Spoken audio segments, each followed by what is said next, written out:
Bonjour et bienvenue sur la chaîne, j'espère que tout se passe bien pour vous. Nous allons parler aujourd'hui de Astar, la pépite crypto venue tout droit du Japon. Le 13 septembre dernier, lors de l'événement Token 2049 qui s'est déroulé à Singapour, Astar a annoncé la sortie de Astar 2.0.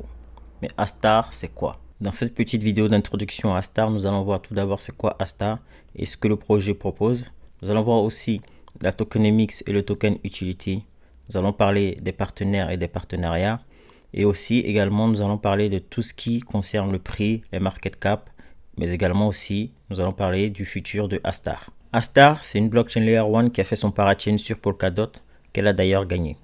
Donc, elle a pour but de créer et de permettre de créer des applications décentralisées. Donc, le projet vise à optimiser le processus de création d'app pour les programmeurs Web3 en améliorant l'interopérabilité, c'est-à-dire le multi-chain, le côté cross-chain. Mais aussi en réduisant les coûts de transactions, les coûts de développement pour les startups. L'infrastructure d'Astar Network offre une compatibilité avec les machines virtuelles d'Ethereum, mais également aussi les Web Assemblies, pour le communément appelé aussi WASM dans l'écosystème crypto-monnaie.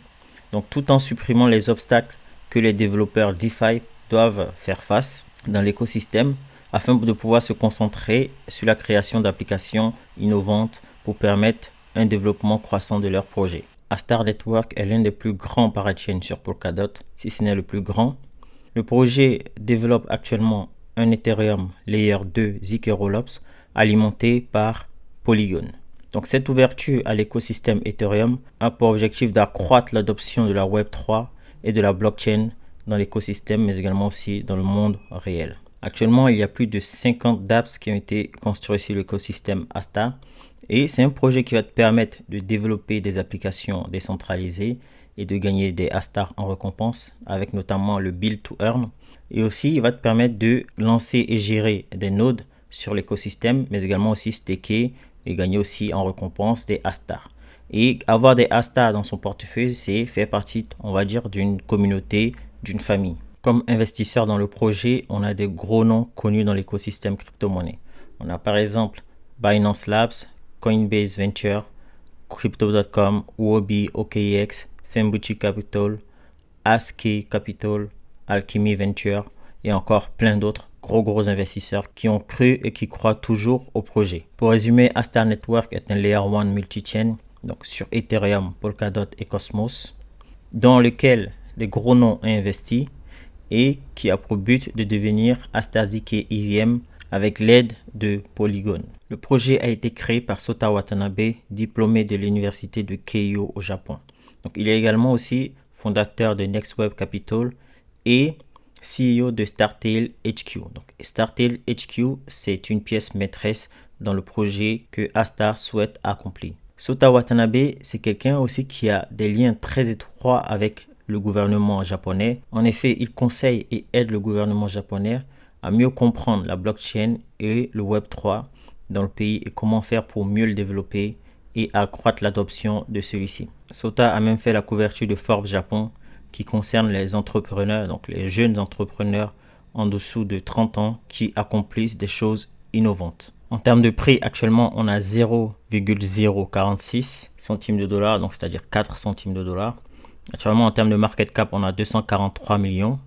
Pour l'instant, il y a 5 milliards 283 millions de tokens qui sont en circulation et on aura au total 7 milliards 915 millions de tokens qui seront en circulation. Sachez que le nombre de tokens générés par Astar n'a pas été capé, c'est-à-dire que il est entre guillemets illimité. Mais ce n'est pas un problème parce que grâce à la tokenomics de Astar, presque 80% des frais de transaction sont brûlés. En parlant de tokenomics, on aura 30% des tokens qui seront réservés aux utilisateurs et aux early adopters, donc ceux qui adoptent le projet, l'écosystème au tout début.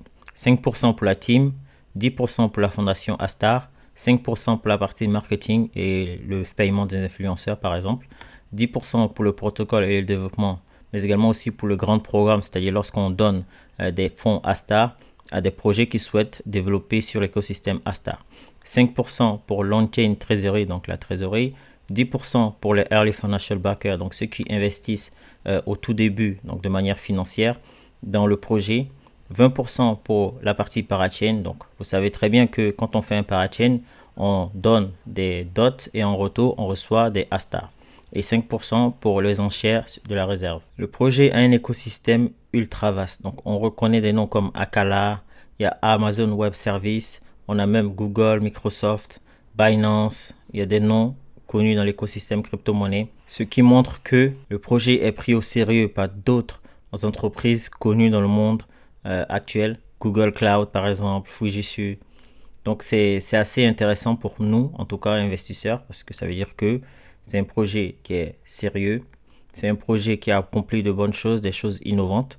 Et nous, ça nous intéresse. Sachez aussi également qu'ils ont des partenariats ultra sérieux avec Sony, mais aussi Toyota et NTT Docomo pour ne pas rater le train du Web3. Donc voilà, c'était une petite vidéo concernant Astar pour mieux comprendre c'est quoi le projet. Si cela t'a plu, n'hésite pas à liker, à commenter, à partager, mais surtout à t'abonner, ça apporte de la visibilité à la chaîne. Et sur ce, on se retrouve très prochainement pour d'autres vidéos crypto-monnaie. Ciao!